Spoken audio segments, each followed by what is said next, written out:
I decided that I would apply because I felt that to have extra training would give me an advantage in my degree. It would give me an advantage that when it came to a pitch, perhaps, that I'd be able to look a bit deeper and a bit farther into subjects to enhance my overall performance.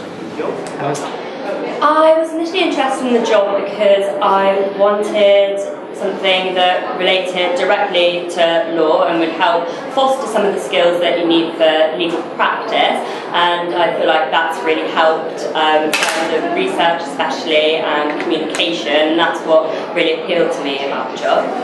It was the best job available because it was so relevant to what I wanted to do.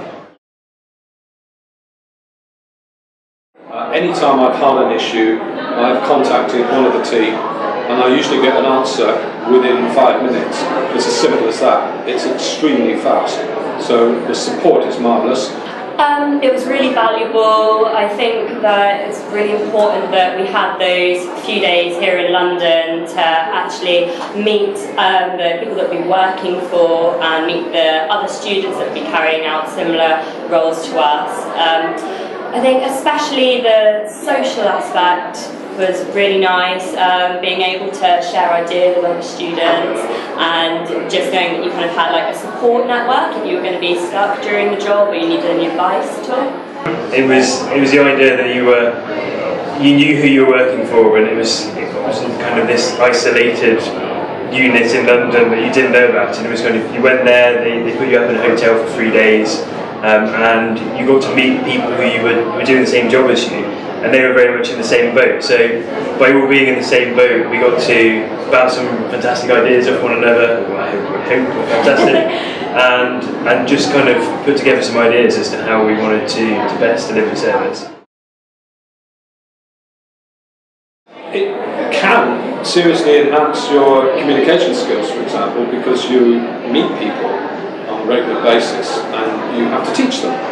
So you have to be able to read what people want. You have to read when people don't understand something, because very often they won't tell you. So, you know, if anything at all, it's enhanced the ability to communicate, which will undoubtedly be an asset that a lawyer in a future career would require. Legal research in itself, which sounds obvious, but I reckon that it's given me a lot of an edge, a big edge on a lot of other students, and also it's given me a lot of campus presence, so I've met all sorts of different students throughout. Yeah, the campus presence is great. It also allows you to be more noticed by your professors in a good way, so not a bad way. So yeah, then other opportunities they can let you know of.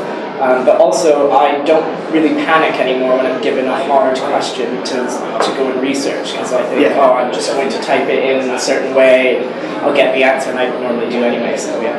I think one of the main skills is probably the research perspective. So before I took on the job, I didn't really use Halsbury's, I didn't really know about Halsbury's.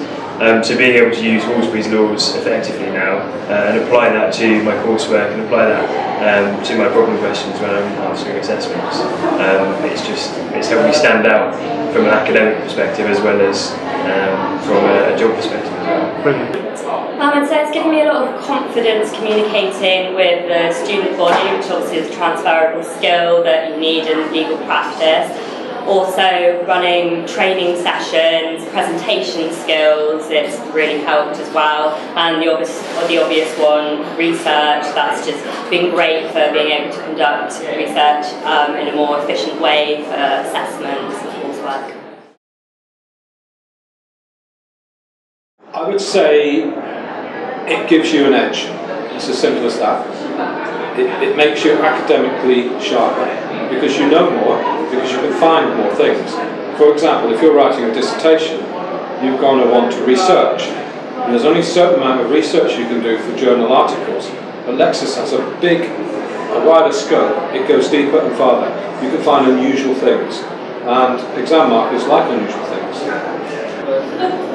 Well, for me it's quite easy. I've just got 3 different coursework results back, and all of them said really pleased to see that you're using authoritative sources. And they actually said in one of them, nice to see you're using Allsburys, which not many people are doing. And so I think I actually owe quite a lot to the job in that respect. So I wouldn't have known about it.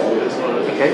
I think one thing is that I don't really actually notice I'm working, in a sense, sometimes because I've been doing sort of lots of drop-in sessions, people have been coming in asking questions, and they've been questions I've sort of been interested in as well. So then when I look into my bank account, I see that they've dropped in money. I'm like, what's that from? All right, I work twice a week. So yeah, because I'm in the library anyway, so yeah. For me personally, it's being able to deliver the training sessions, because I don't think there's many opportunities whilst being a student where you'll get to kind of create this session independently and then be able to deliver it to up to, well, you say sometimes run sessions of 60 people, so to 60 of your peers. I think that's a really valuable skill and something which will really aid me in the future. But also confidence, I think, is key, and I think being able to deliver presentations and deliver information, I think is so crucial in whether or not you go to the bar, whether or not you go down and the solicitor route. Being able to present that information as clearly as possible is so important, and kind of you're very much thrown in the deep end and sort of presenting to sometimes 350 students at one time. So for me, that was to be able to do that, get that experience, get that confidence, and be paid for it is like it's a dream job really.